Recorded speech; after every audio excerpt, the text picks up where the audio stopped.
네, 8월 14일 금요일 대담 또 이어가겠습니다. NH투자증권 주식전략팀장이신 이혁진 팀장님과 함께합니다. 안녕하세요. 네, 안녕하십니까. 이혁진입니다. 저하고 이제 방송 자주 하셨잖아요. 네, 네, 아침엔 투자 네, 통해서 맞습니다. 그때 차장님으로 항상 네. 불렸었는데 팀장님이 되셔가지고 예, 그렇죠? 그냥 네, 그렇습니다. 승진이신 건가요? 아니요.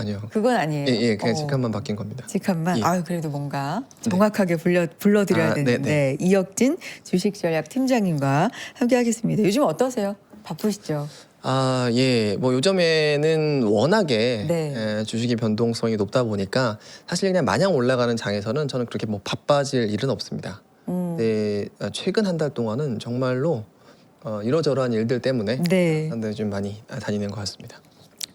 이건 개인적인 느낌인데요. 네. 7월이 정말 그러니까 뭐지?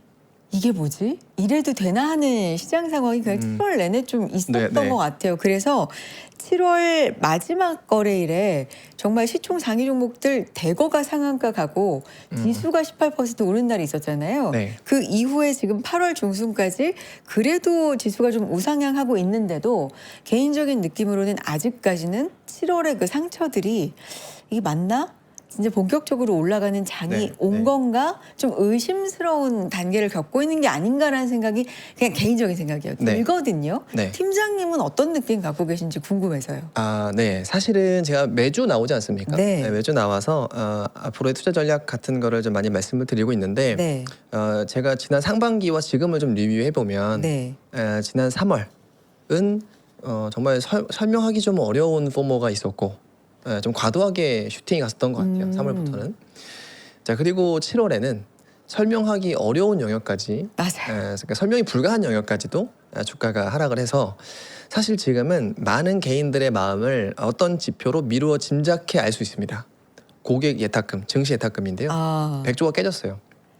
100조 깨졌나요? 네, 100조 깨졌습니다. 그러니까 즉 지금 모든 개인 투자자들은 그 트라우마가 굉장히 큰 거고요. 주식이 오를 때마다 매도하고 싶어하는 욕구가 상당히 큰 거죠. 자, 근데 이러한 불안은 사실 우리나라의 보통 하반기에 통상 있어 왔습니다. 사실 원래 계절적으로도 양도세 회피 매물들이 원래 나오는데 지금은 7월의 어떤 트라우마 때문에 기조적으로 좀 매도세가 나오고 있다라고 하는 거고요. 근데 사실 이거 다행이라고 하기 좀 참 뼈아픈 얘기긴 한데요. 연말에는 외국인들이 들어올 가능성이 매우 높습니다. 자, 그래서 저는 여기에서 개인분들도 내가 갖고 있는 어떤 지수를 갖고 있는 분들은 많이 없으니까요. 종목, 기업에 펀더멘털의 문제가 없다라고 하는 건 사실은 7월에 6월에 어떤 변동성이 있었다라고 치더라도 전 조금 더 들고 가시기를 추천을 드리고 있습니다. 오늘도 올랐고 네. 한 10거래일 사이에 그래도 한 20% 이상 지수가 올라오는 흐름이 있었고요. 네. 최근에 보면 좀 달라졌다고 느끼는 부분은 대형주가 간다 그래서 코스닥이 또 그렇게 빠지지도 않아요. 버텨주려는 흐름이 굉장히 좀 강하게 인상적이다. 뭐 이런 네. 흐름도 있는데 오늘 코스피 같은 경우는 7천 목전에서 7천 다기도 네. 했었고 마감은 좀 목전에서 했는데 좀 조심스러운 질문이긴 해요. 추세 돌린 거예요? 맞습니다. 이게 정말 제가 몇 가지 좀 차트를 사실 준비를 했는데요. 지금 우리가 궁금한 거는 정말 시장이 끝났는가인 거죠. 왜냐하면 끝났다라고 하면요, 7천 중반에서 꺾이고 내려갈 만한 기술적 위치입니다. 사실은 7천 중반까지는 그냥 자율 반등이라고 보면 될 것 같고 이런 정도의 반등은 심지어 비트코인 지금 더 많이 빠져 있지 않습니까? 연초 대비. 청산대에 빠졌던 그 심지어 비트코인조차도 기술적 반등으로 30%는 반등을 했었어요. 자, 그래서 지금 사실 우리의 고민은 7,300에서 7,500 이후에 시장의 방향성이 어떻게 될 것인가. 그때 끝이라고 하면은 사실은 좀 뼈아프게 지금부터는 7,500에서 나가야 되는데 전 되게 조심스럽게 연말 증시를 굉장히 좀 낙관하고 있습니다. 그리고 이 낙관의 배경은 크게 두 가지 숙제가 있는데 하나는 좀 풀려가는 것 같고요.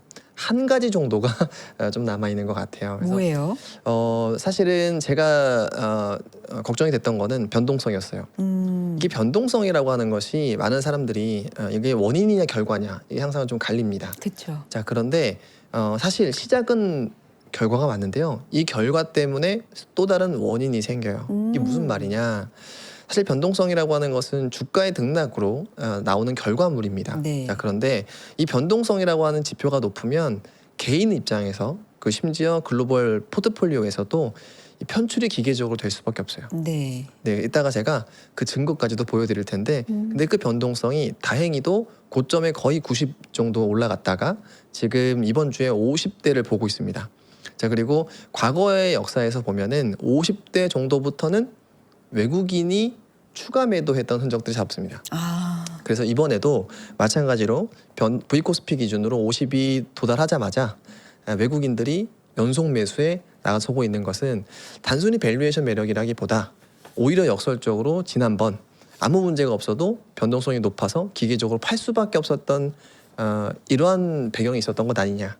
자, 그렇기 때문에 지금 또 오늘 많이 올라가는 종목들을 보시면 공통점이 있습니다. 뭐예요? 지난 6개월 동안 외국인이 제일 많이 판 종목들. 아, 그러니까 사실 지금 올라가는 것은 어떠한 재료, 어떤 모멘텀이 있어서가 아니라 어찌 보면 외국인의 빈집, 그래서 좀 억울하게 빠졌던 종목들에 대한 리바운드. 근데 그 리바운드가 충분히 되었느냐? 아직까지는 아닌 것 같다. 자, 그렇기 때문에 저는 하반기 증시를 조금은 지금보다도 낙관적으로 보고 있다. 이렇게 좀 말씀드릴 수 있습니다. 변동성 지표라고 하는 흔히 빅스하고 네, 견주는 V코스피가 많이 내려왔고 네. 변동성 자체가 좀 완화가 됐고 그거에 따라서 외국인이 지금 들어오고 있고 네. 그러면 이 외국인 자금은 글쎄요 조금은 중장기적으로 갈 자금이다 이번에 들어오는 자금은 이런 분석도 조심스럽게 있던데 네. 뭐 동의하세요? 아니면 좀 다르게 좀 더 지켜봐야 된다고 보시나요? 아니요, 저는 충분히 가능하다고 그래요? 생각을 합니다. 그러니까 지금부터 조금 차트를 몇 가지 네, 보여드릴 좋아요. 텐데 네. 지금 우리가 궁금한 거는 이 장이 끝났느냐, 이게 핵심인 것 같아요. 맞아요. 자, 그래서 저는 지금 두 가지를 살짝 준비를 했습니다. 첫 번째로는 실제로 뭔가 장이 한 사이클 끝나는 그 시기에 공통적으로 나왔던 현상. 그리고 두 번째로는 우리가 개인 투자자분들은 뭐 애널리스트들이 제조하는 여러 가지 차트를 만들 수 없어요. 보기도 불편합니다. 자, 그래서 개인 투자자분들이 장 분위기가 바뀔 것 같다 할 때 어떤 카나리아처럼 쓸 수 있는 툴을 제가 좀 말씀드리도록 하겠습니다. 신호처럼. 네, 하나 먼저 좀 제가 차트를 가져왔는데 첫 번째가 과거에 닷컴 버블, 신용위기 그리고 코로나19와 같이 시장이 올해 아주 깊게 빠졌던 당시에 어떤 공통점이 있었을까? 지난 파란색이 바로 미국의 기준금리입니다. 네. 심지어 코로나19까지도요. 미국의 기준금리가 다회 인상한 직후에 시장의 유동성이 굉장히 불안해서 악재를 만났을 때 크게 빠졌다라고 보시는 것이 맞아요. 근데 이번 사이클은 미국이 아직 한 번도 기준금리를 올리기 전입니다. 자, 그래서 과거에 닷컴 버블이나 신용위기 그리고 코로나19 같은 시장이 크게 한번 꺾였었던 방향적으로 완전히 끝났었던 이 상황이랑 미국의 기준금리 사이클론은 좀 다르다라고 하는 것이고요. 또 하나 두 번째로 볼 게 지난 파란색에 한번 주목을 해보실 필요가 있습니다.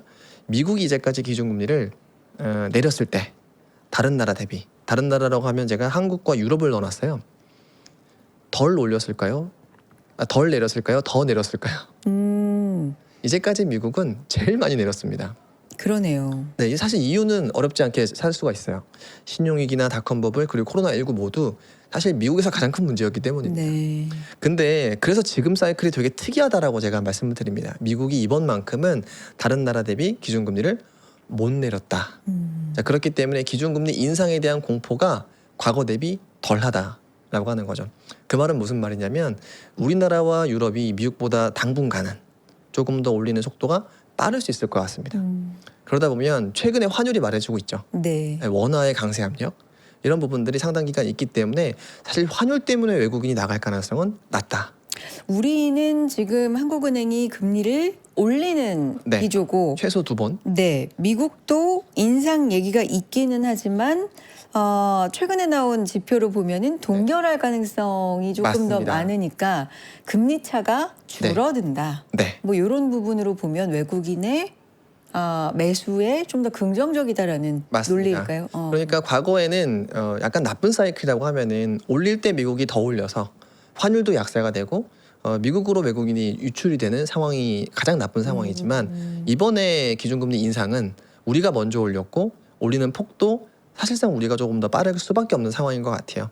그렇기 때문에 워낙 약세 때문에 외국인이 또 그를 예측하고 나가는 사이클은 오지 않아서 사실 이런 것만 보면은 우리나라한테 나쁜 상황은 아니다라고 네. 말씀을 드리고요. 네. 그다음에 제가 준비한 게 이 어떤 시그널이 될 수 있는 개인 투자들이 보기 편한 카나리아 미국의 금융주를 말씀을 드립니다. 네.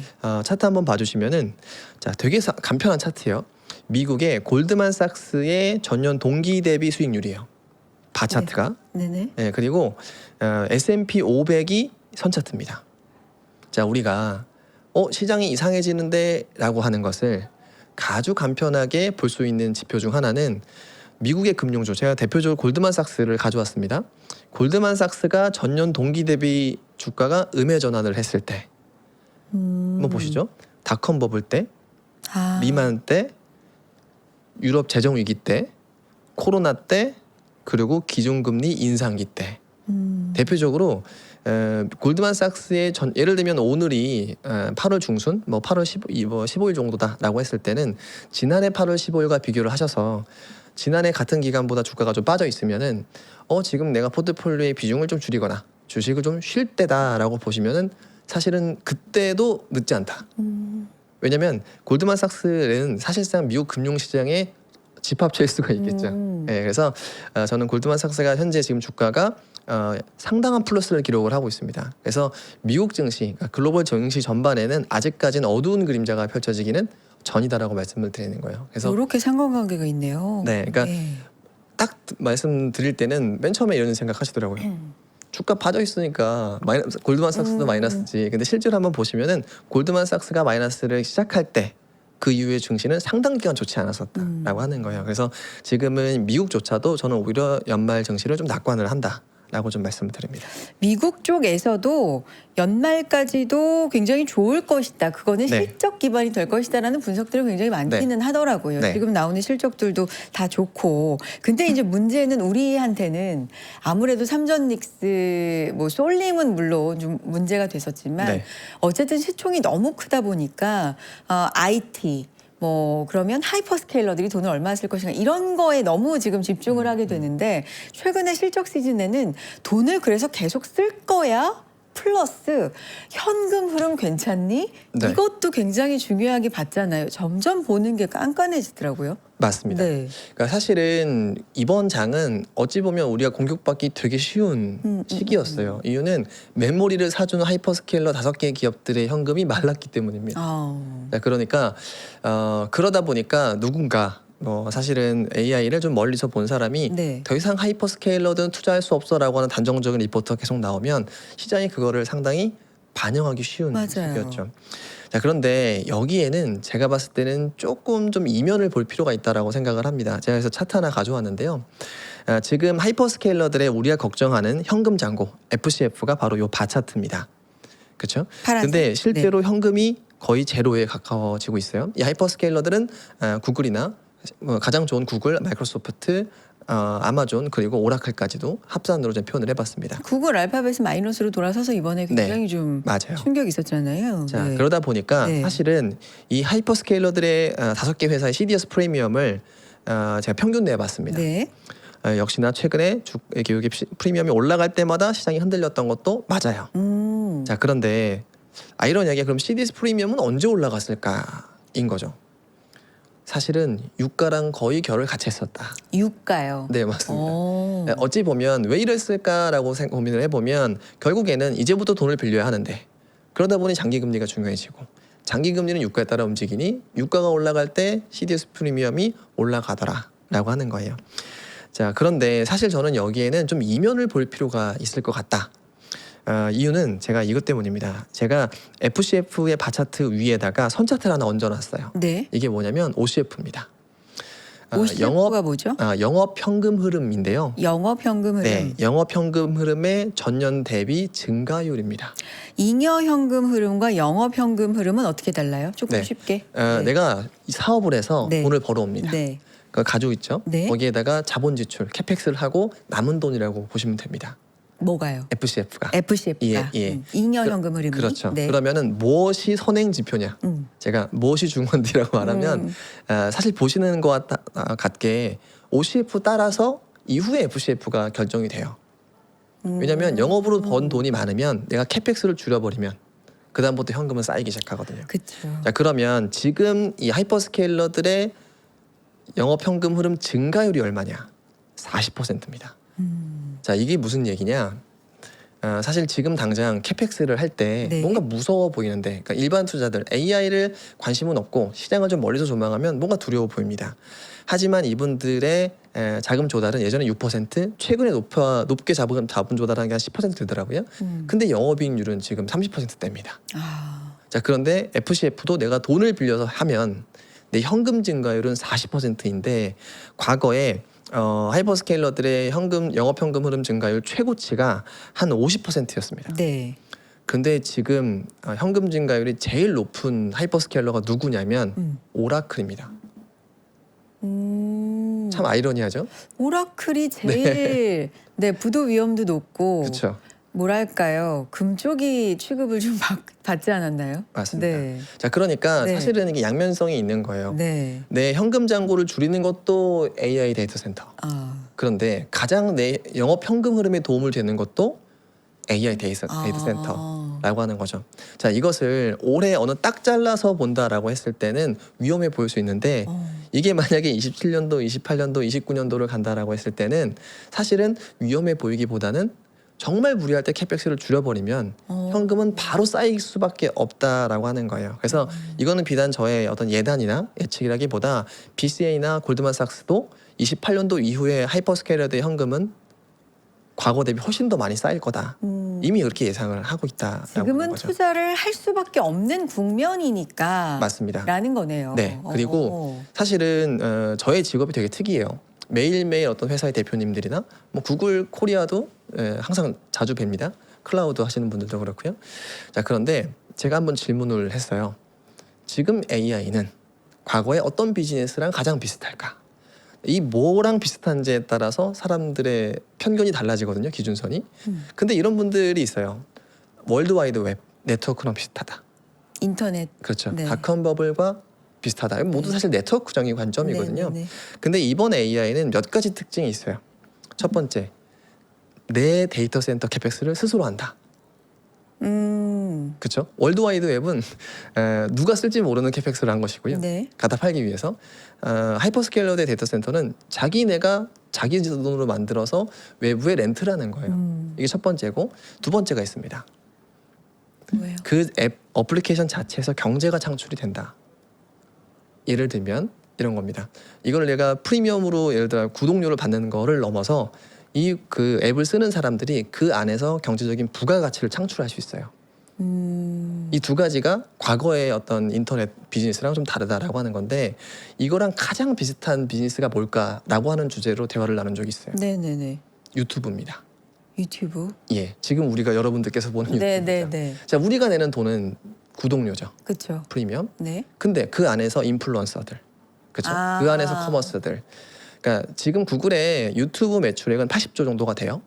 근데 거기에서 제가 수수료율 10%를 감안하면 거기에서 나오는 경제적인 부가가치는 단순 계산으로 800조가 되겠죠. 즉, 이 구글은 유튜브 사이클을 굉장히 봤던 것 같아요. 그러니까 이 구글의 유튜브 비즈니스의 과거를 돌이켜 보면은 이게 2006년도에 사온 겁니다. 그런데 흑자 전환을 언제 했냐면 14년도에 했어요. 그럼 그때까지 매출액 대비 캐펙스가 어느 정도 나갔었냐면 40에서 60%나 나갔었습니다. 근데 그 결론 지금 2025년도, 26년도 지나면서 유튜브는 다른 쪽이 따라올 수 없는 플랫폼이 돼버렸지 않습니까? 네네. 지금도 이 부가가치는 점점 더 커지고 있습니다. 자, 그런데 AI에 대해서 실제 순수익을 계산하지 못한다고 하지 않습니까? 그럼 유튜브는 얼만큼의 순이익을 벌고 있을까요? 여러분들께서는 추산해 보셨습니까? 상상이 안 돼. 예, 구글도 제공하지 않아요. 이유는 여기에 나오는 매출은 그냥 단순히 계산이 네. 되는데 이 비용을 어떻게 나눌지에 대해서 공개하지 않아요. 네. 근데 만약에 이 데이터 센터, 이 클라우드 비용 이런 것들을 구글에 배분을 하면 이건 영업이익률이 낮은 사업이 되고요. 근데 그게 아니라 데이터 센터 직접 쓰는 건 아니니까 다른 데 비용을 배분하면 영업이익률이 80%, 90%가 계산이 되는 거죠. 그러니까 즉 지금 구글은 알파벳은 다른 회사 대비 캐펙스를 2배나 씁니다. 자, 그러면 다른 회사는 못 보고 구글 알파벳을 보는 건 무엇이냐? 바로 저는 유튜브의 과거다라고 생각을 하고 있고 실제 유튜브 비즈니스를 하면서 느꼈던 거 한 가지를 말씀하시더라고요. 먼저 투자하는 것이 돌이켜보면 나중에는 더 낮은 비용이더라.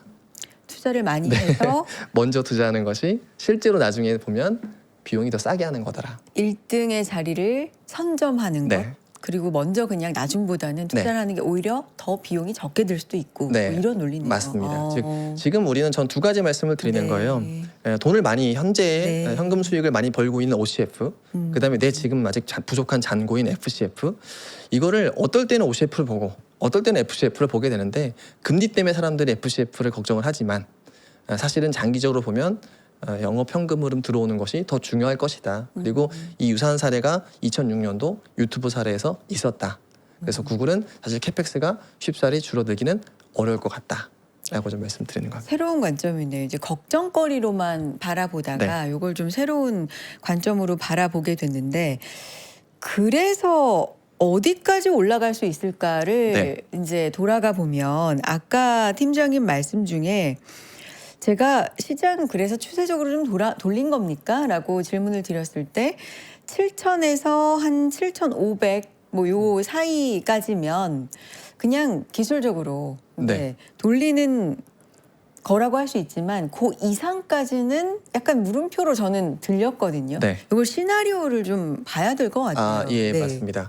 사실 제가 2주 전에도 7,300까지는 리바운드를 할 가능성이 되게 높다. 뭐 특별한 뉴스가 사실은 뭐 시장에서 얘기하는 배당을 뭐 굳이 그 뉴스를 확인하고 올라가지는 않을 것 같다라고 좀 말씀을 드렸습니다.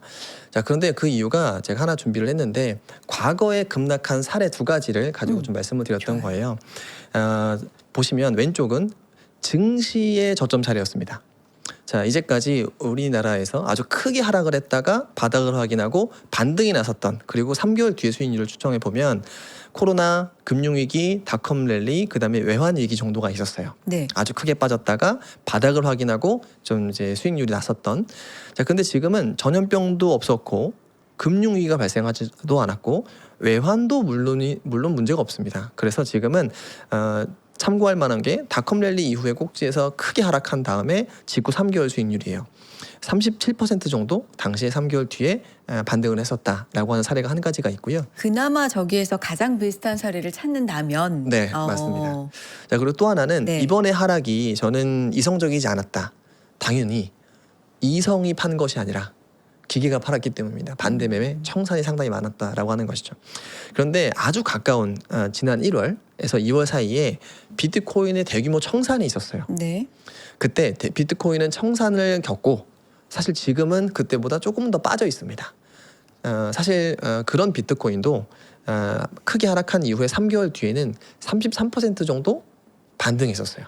이게 저는 아주 크게 급락했었던 증시나 또는 어떤 특정 자산이 기술적으로 반등하는 폭이 있을 텐데 그게 과거 닷컴 랠리나 올해 초에 있었던 비트코인 청산으로나 한 30% 중반 정도는 기술적으로 충분히 올라갈 수 있겠다. 근데 그러면 우리 증시가 저점이 5,500 정도 선이었으니까 30% 정도 중반부를 곱하면 7,300 정도가 됩니다. 그러니까 7,300까지는 사실은 속도의 문제이지 기술적으로는 충분히 도달 가능한 리바운드다라고 좀 말씀을 드렸던 겁니다. 근데 말씀하셨던 대로 7,500 이후부터는 조건부일 것 같아요. 하나씩 좀 필요한 뉴스들이 있어야 될 것 같습니다. 근데 거기에 제일 중요한 게 무엇이냐? 사실은 저는 배당이라고 생각하지는 않아요. 주주환원이라고 생각하지는 않습니다. 왜냐하면 이미 삼성전자의 3년 평균 배당 성향이 40%입니다. 자, 그러니까 사실은 이익이 이미 많이 늘어났고 약속한 정도의 배당만 하더라도 사실은 더 나오면 좋은데 배당 때문에 주주환원이 없어서 빠졌다라고 하기에는 조금 어렵죠. 하이닉스가 여기 절반 정도 됩니다. 이제 배당 성향 20% 되니까 늘어나는 폭을 본다면 좀 하이닉스가 조금 더 늘어날 수도 있을 거는 같다. 근데 하지만 제가 봤을 때 제일 중요한 거는 두 가지였어요. 첫 번째로는 AI 캐펙스에 대한 의심, 좀 이거 제거되는 것 하나가 필요했었고요. 동시에 사실은 유가 네. 예, 국제유가가 저는 자주 말씀드리지만 $80 언더로 가야만 한다. 네. 예, 지금부터는 정말 가벼운 마음으로 가야 한다라고 말씀을 드렸고, 근데 지금부터는 아주 빨리 조속하게 많이 내려갔으면 좋겠다라고 좀 말씀을 드리고 있습니다. 그래서 그 유가를 그러면은 두 가지 변수, 캐펙스에 대한 의심이 없어져야 된다. 네. 이거는 이제 미국에서의 영향을 좀 네. 그때그때 받을 수밖에 없는 거고, 유가를 보면 네. 이게 이제 지정학 그 전쟁이잖아요. 이거야말로 예측 불가고, 어떻게 보면 지금 완전히 큰 일이, 새로운 일이 터지지 않는 이상 약간 시장이 신경을 안 쓴다는 느낌까지도 좀 네, 있거든요. 네. 근데 지금 중간 선거까지 사실상 얼마 안 남았어요. 네. 어떻게 될 것인가, 진짜 이거는 뭐 예측 불가 같은데요. 맞습니다. 네. 사실은 유가가 어떤 관점으로 좀 봤으면 네, 좋겠냐면은 일단은 궤적이에요. 그러니까 지금 유가는 최근에 CPI와 PPI의 핵심 변동 요인입니다. 맞아요. 네, 사실은 제일 높이 올라간 거, 제일 많이 떨어진 거를 뺀 중간 값은 디스인플레이션 신호가 있기 때문에 사실 유가만 잡히면 다 해결이 된다라고 하는 거죠. 근데 유가가 그래서 월 평균 유가를 계산해 보면 사실 CPI와 PPI가 어느 정도 그려질 수 있었어요. 네. 근데 계산을 해보면 지난 5월치, 그러니까 6월에 발표된 5월치의 평균 유가가 98 정도 됐었어요. 엄청나게 높았죠. 그리고 바로 6월치가 81. 그리고 내려왔고. 이번에 제가 CPI, PPI 걱정 안 해서도 된다라고 네. 사실 말씀을 많이 드려왔는데 이게 79였어요. 더 내려왔네요. 네. 자, 그러면 이제 8월부터는 미션이 생기는 겁니다. 79보다는 월 평균 유가가 낮아야 CPI, PPI가 완연하게 떨어진다라고 하는 거죠. 사실 이번에 이미 7월 CPI, PPI가 사실 고용은 월드컵 효과가 제거됐기 때문에 유가만 빠지면 됐었는데 살짝 떨어지니까 시장은 환호를 했습니다. 네. 하지만 오늘 우리 시장, 어제 미국 증시만 보면은 사실 한 4%, 5% 오를 줄 알았죠. 근데 하지만 그 정도로 흥분하지 않는 이유는 이제부터 유가가 시장의 방향성을 어느 정도는 미리 보여주기 때문입니다. 그러니까 월 평균 유가가 79 언더로 가야 아주 편안한 마음으로 CPI와 PPI를 볼 것이고, 그러면 또 문제가 생기죠. 9월에 CPI, PPI가 나올 텐데 그 직후에 FOMC가 있거든요. 그래서 지금 당장은 금리 인상 확률이 9월 달에 후퇴를 했어요. 네. 그런데 유가가 만약에라도 여기서 90을 간다? 네. 라고 했을 때는 9월에는 다시 한번 인상 확률에 대해서 올라가고 사람들은 경계할 가능성도 있기는 있는 상황입니다. 제가 중간 선거 말씀드렸잖아요. 네. 요거 이제 과거의 패턴을 보면은 지금 11월이니까 네. 8월도 중순에 접어들었단 말이죠. 네. 그럼 9월, 10월밖에 없어요. 네. 그 전후에 보통은 어땠어요? 주가가? 네. 그러니까 그래서 저도 이제 중간 선거를 이제까지 사이클을 보면은 네. 결론적으로 할로윈 때쯤, 10월쯤 네. 주식을 사야 될 때가 올 것 같다라고 많이 말씀을 드려요. 근데 이제 왜 그럴까? 사실은 뒤에 차트를 보여드리겠지만 실제로 10월이 되면은 트럼프 입장에서 할 수 있는 카드가 별로 없어요. 그러니까 즉 선거에서 이겨야 되잖아요. 정치인은 결국에는 명분과 실리인데 선거가 다가올수록 명분보단 실리가 더 중요한 거죠. 근데 이번에는 이 유가가 선거에 심판을 할 것 같으니까 이대로 유가가 높은 상황에서 선거를 하면은 하원이 아니라 상원까지도 위험해져요. 지금 가솔린 가격이 뭐 4, 5 막 이렇게 되니까. 사실은 저는 사실 이 전쟁이 딱 터지고 트럼프의 시간은 6월까지다라고 한번 말씀을 드린 적이 있거든요. 그 기준은 뭐냐면 드라이빙 시즌까지 유가가 높아져 버리면 여론 붙잡기는 아주 어렵다라고 하는 거였어요. 근데 지나버렸죠. 그렇죠. 그러니까 사실 하원에 공화당이 가져오긴 이미 어려워진 것이고 그냥 붙잡고자 하는 것은 이제 상원인 것 같아요. 그런데 이러나 저러나 사실은 트럼프가 상원에서 완패를 하고 아니면 그냥 이대로 유가 높은 상황에서 선거를 하든 어쨌든 트럼프한테 그 결과는 불리할 거거든요. 그러면 트럼프 때문에 빠졌든 트럼프의 정책 때문에 빠졌든 사실은 이번에도조차도 중간 선거 이후의 수익률은 나쁘지 않을 것 같다라고 하는 겁니다. 자, 그래서 과거치를 한번 볼 필요가 있어요. 제가 하나 가져온 거는 지난 40년간 월간 평균 중간 선거 해의 월 평균 수익률과 그 다음에 중간 선거가 있고 그 다음 해까지 월 평균 수익률이에요. 통상적으로 레벨을 보면은 지난 우리가 걸어온 길이 너무 힘들었었죠. 사실은 뭐 이 원래 전쟁이 아니라고 했을 때는 이때 중간선거에 대한 경선 기간에 원래 좀 보통 좋지 않고요. 그 다음에 중간선거 직전까지 또 한번 흔들린다. 이거 지금 어떤 지수 기준이에요? S&P 500입니다. S&P 500. 네. S&P 500이 지금 사실 7월까지가 가장 좋지 않고 네. 그 다음에 사실 중간선거 직전 사이클인 9월에도 별로 좋지는 않습니다.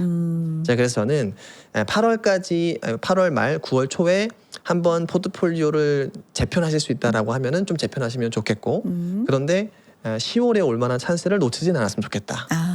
그리고 제가 현금을 좀 만들려고 9월 초 정도로 말씀을 많이 드리고 있는데 네. 그 이유는 시장에서 나가라는 말씀을 드리는 게 아니에요. 네. 10월, 11월에 새로운 주도주가 나올 가능성이 매우 높습니다. 오. 그래서 그 시장 바뀌어진 색깔에 적응하려면 내가 현금이 있어야 되는 것이죠. 네네. 네, 그렇기 때문에 실제 중간선거 이후의 수익률은 상당히 좋았었다라는 것을 우리가 기억하고 실제 재미있는 점은 내년도가 또 27년이에요. 맞아요.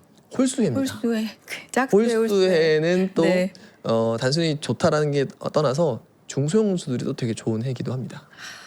21년도 카카오, 23년도 에코프로랑 기억하신다면은 사실은 25년도에도 원전 주식들이 다 올라갔었죠. 우주의 전성기도 25년도였습니다.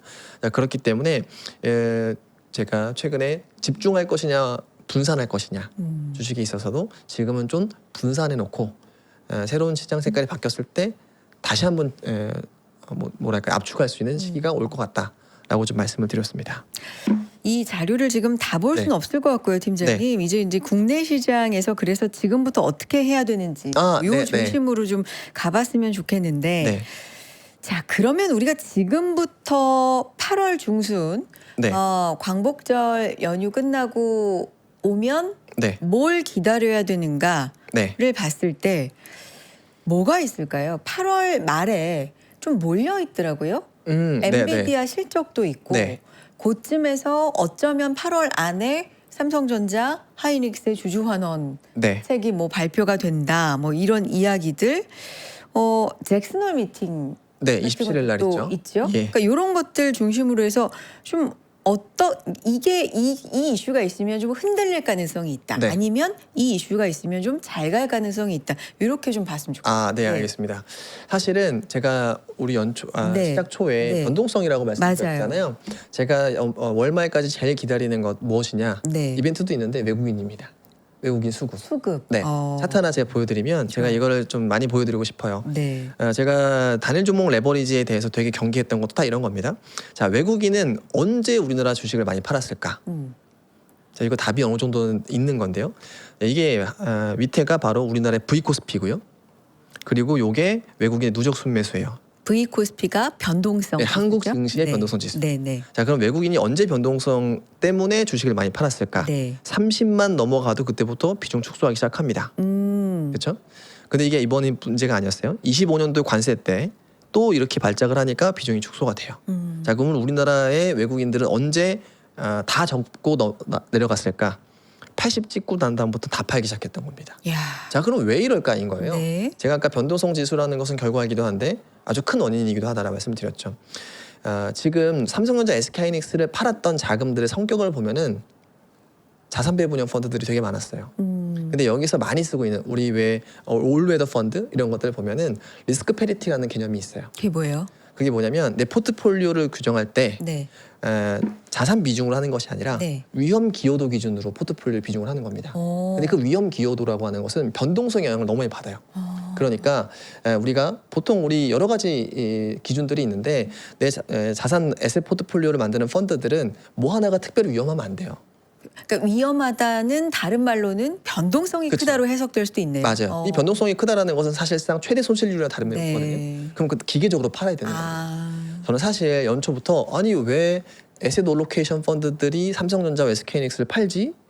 반도체나 ETF들은 사는데 왜 계속되지? 근데 그게 쏟아지기 시작하니까 어떤 트리거를 건드렸을까라고 계속 타고 올라가다 보니 결론적으로는 이 변동성이 높아져서 위험의 기여도가 한국 증시가 너무 높아졌었고 그러다 보니 기계적으로 팔았다라고 하는 결론이 이르렀고요.